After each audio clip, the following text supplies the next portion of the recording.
El desafío parecía sencillo. Solamente tenía que ponerme las zapatillas, un short, la remera y salir a correr 8 kilómetros. El plan más o menos era como esto. ¿Sí? Tenía que llegar a Capital 15:30. A las 16 arrancaba la carrera. Una esponja, supongo que era para tirarme agua en la cabeza. A las 2 kilómetros había agua, a los 4 Gatorade, nuevamente agua, esponja y finalmente agua, el arco del triunfo y la medalla en el pecho. Claro, era mi primer carrera, hacía 10 años que no corría, ni hacía nada de deporte, y esta carrera se dio el 31 de diciembre, así que imagínense el calor. De todas maneras, era una distancia corta. ¿Qué hecho raro podía salir dentro de esta planificación? Bueno, de hecho, la planificación fue muy distinta a la realidad. Primero llegué a Capital a las 15:20 y pude estacionar el auto a las 4 de la tarde a 1,5 kilómetros de la largada. Así que estaba súper apurado, bajé del auto, me habían dado el número dorsal, así que intenté ponérmelo con esas brochecitos que te dan, que es dificilísimo, me quedaba todo descolocado, intenté ponerme lo mejor posible. De repente, bueno, arranqué a correr desde 1,5 kilómetros para llegar lo antes posible a la largada. Claro, había salido de La Plata, había tomado mucha agua, necesitaba hacer urgente una parada técnica, pero cuando llego a la largada, vi los baños químicos de reojo y el arco y dije, bueno, no, sigo corriendo. Así que arranqué a correr. Claro, era como la película Soy Leyenda, no había nadie, estaba yo solo corriendo y recién, bueno, arranqué. Entonces a las 4:10, más o menos 4:15, llegué al kilómetro 1, no había esponjas. Al kilómetro, más o menos 1,5, recién pude pasar el primer corredor, que iba caminando.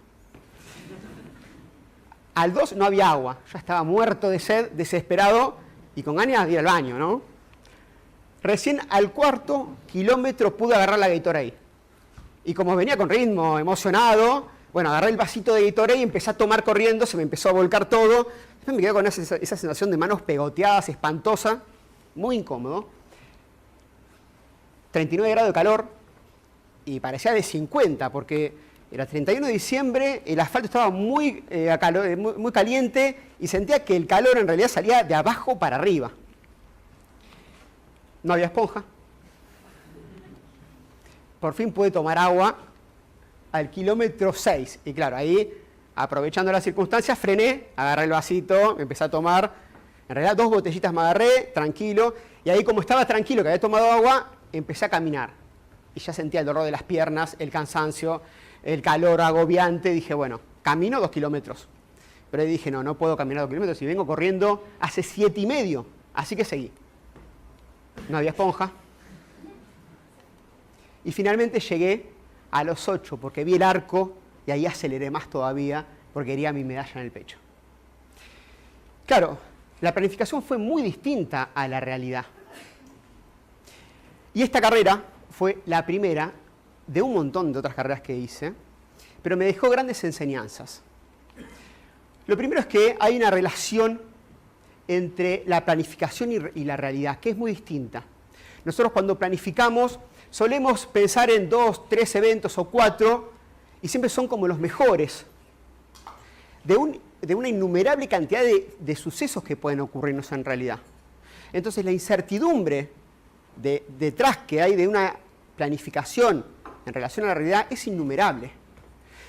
Entonces tenemos un sesgo de pensar en forma positiva de cosas que nos van a pasar, cosas que al final no pasan. Otra de las cuestiones es que la planificación siempre es incompleta. Yo tenía el mapita, pero en realidad mi planificación debería haber empezado antes. ¿A qué hora yo debería haber salido de La Plata? ¿Qué entrenamiento necesitaba? ¿Qué debería haber comido la noche anterior? ¿Cómo estaba a nivel de salud? Si me había hecho un testeo médico para ver si estaba capacitado para correr. Entonces, me cegué en ver solamente los 8 kilómetros, pero la planificación debería haber ido antes y después de ese suceso. Porque también cuando llegué tendría que haber descansado correctamente, haber alimentado mejor, etc. Aún así, sabiendo que hay una innumerable cantidad de sucesos fortuitos e inciertos, la planificación tiene una gran importancia. Si bien nunca agarré la esponja, me costó agarrar agua, tuve problemas con la Gatorade, siempre mi cabeza estuvo centrada en los objetivos. Yo sabía que la carrera iba a durar 8 kilómetros, no más que eso. Sabía que si no agarraba agua en un puesto de control, iba a agarrar después o finalmente iba a tener agua. Sabía que si me pasaba algo en la carrera, había asistencia médica. Es decir, mi planificación me ayudó a tener control de mi mente. Y acá viene lo importante. Planificar no minimiza la incertidumbre, pero me ayuda a enfrentar lo incierto. Esto es una gran diferencia. Lo que minimiza en realidad la incertidumbre son los pequeños experimentos que nos llevan a lograr un objetivo superior. A través de esta carrera de 8 kilómetros, yo pude aprender cómo manejar mi propio estado, aprender sobre el entorno, aprender a comer mejor, a los entrenamientos que tenía que hacer. Y eso me alentó a correr 10 kilómetros. Después corrí 21 kilómetros. Después corrí 42 kilómetros. Y después terminé corriendo 42 kilómetros de montaña en Villa Langostura, que fue una carrera que duró 12 horas. Y esto de la carrera siempre me lleva a pensar, ¿qué otras cosas estoy planificando en mi vida? ¿Y cuál es la relación de esa planificación en relación a la realidad que estoy viviendo? Nosotros, por ejemplo, somos estudiantes y estamos haciendo una carrera estudiantil que la empezamos a planificar hace unos años. Y hoy quizás estemos planificando cuál va a ser nuestra carrera profesional. ¿Y la realidad cuál va a ser? ¿Realmente yo estoy mirando esos focos de incertidumbre? ¿Estoy analizando las variables claves que tengo que ir aprendiendo para ir mejorando en el tiempo? ¿O solamente me voy a dejar llevar? Como estudiante, nosotros vamos a elegir un trabajo en relación de dependencia, donde nuestro plan es intentar cobrar algo de sueldo, pero en realidad ese plan está condicionado a lo que un futuro empleador me va a dar.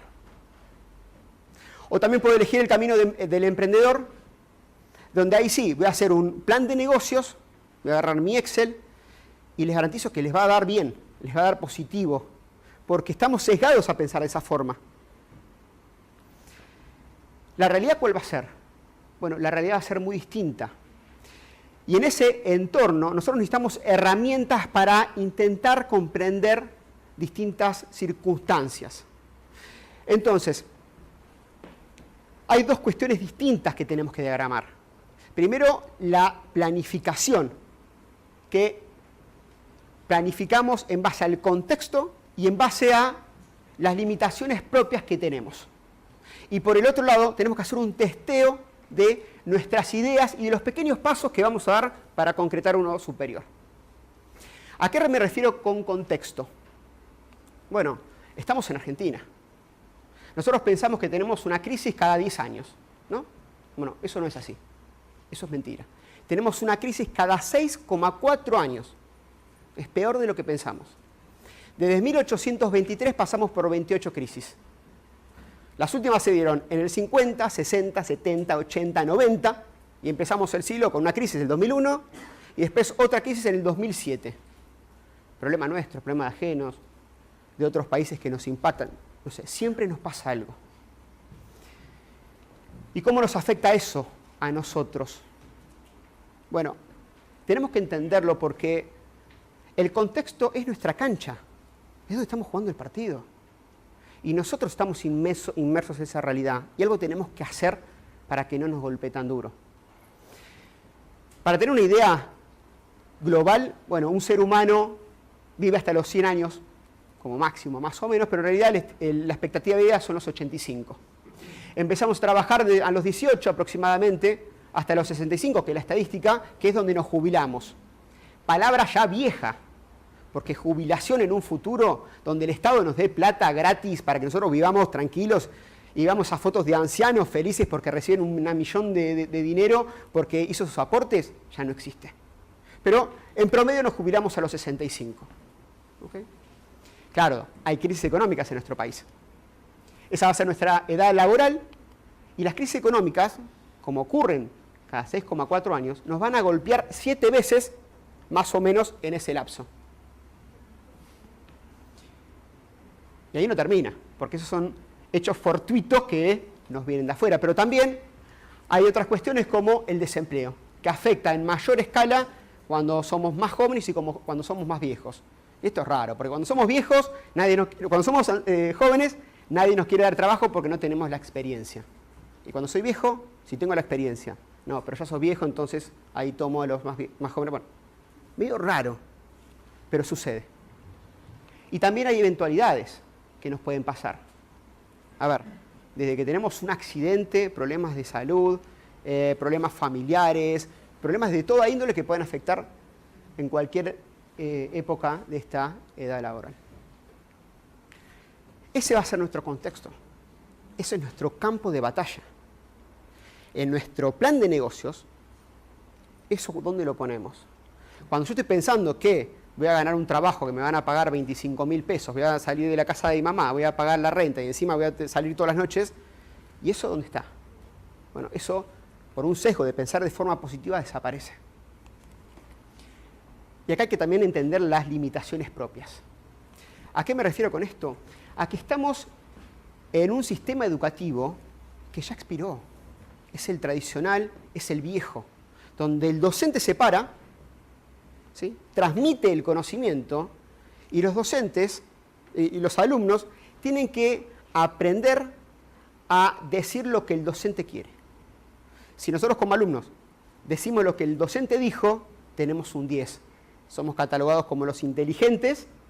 Y si no repetimos textual, bueno, ahí somos un 8, un 5, un 4 y somos los burros. El sistema actual, el sistema laboral actual, nos demanda a tener otras cualidades. Nos demanda a ser creativos, a dar ese paso que nadie se anima, a luchar por nuestros valores, a intentar ser agentes de cambio en esta sociedad. Y pensemos qué nos da la universidad en ese sentido. Si tenemos un sistema transmisivo, nos comprimen la creatividad.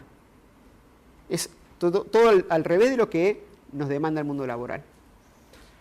Hace un rato escuchamos una charla sobre el futuro de las energías renovables. Hay que pensar a futuro, hay que ver cuáles son las cualidades que se van a necesitar en el mundo laboral futuro. Cuando digo limitaciones personales, no digo que cada uno de nosotros tiene un problema mental que no puede lograr a un objetivo, sino que necesitamos hacer autocrítica de nosotros para ver qué herramientas necesitamos para desarrollarnos. ¿Realmente podemos pensar una idea, transmitirla al mundo y generar un cambio? A eso me refiero. A aprender a cómo hacer un cambio en la sociedad. Y por último son el testeo de las ideas. Esos pequeños pasos que tenemos que dar para ir comprendiendo la realidad en la cual estamos viviendo. Yo no podía de un momento para otro correr los 42 kilómetros de montaña, porque eso no se hace en un momento para otro.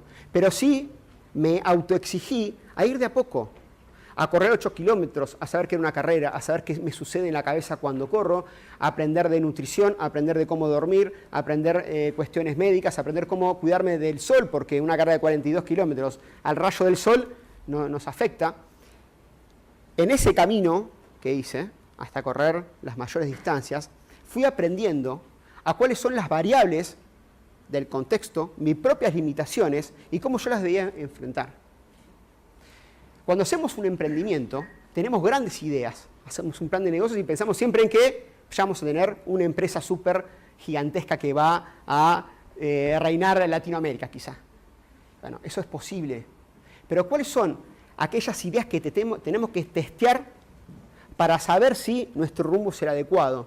A ver si nos sentimos cómodos, a ver si realmente es lo que a mí me gusta, lo que a mí me ambiciona, a ver si es lo que a mí me desarrolla como profesional. Esta prueba de testeo implica hacerse una pregunta que conteste una hipótesis y después ver cómo la respondo. Y acá siempre hay un error. La perseverancia no es ir contra la pared una y otra vez. La perseverancia en el testeo es en ir probando distintas soluciones hasta encontrar la respuesta adecuada a la pregunta inicial. El futuro es maravilloso. el futuro nos exige crecer y seguramente vamos a cumplir todas nuestras metas. Pero si nosotros prestamos atención al contexto donde estamos, aprendemos cuáles son nuestras limitaciones e intentamos mejorarlas, y aprendemos a hacer testeos de nuestra idea para llevarlas a la acción, tenemos más probabilidad de minimizar la incertidumbre, lograr la meta y terminar con una medalla en el pecho. Gracias.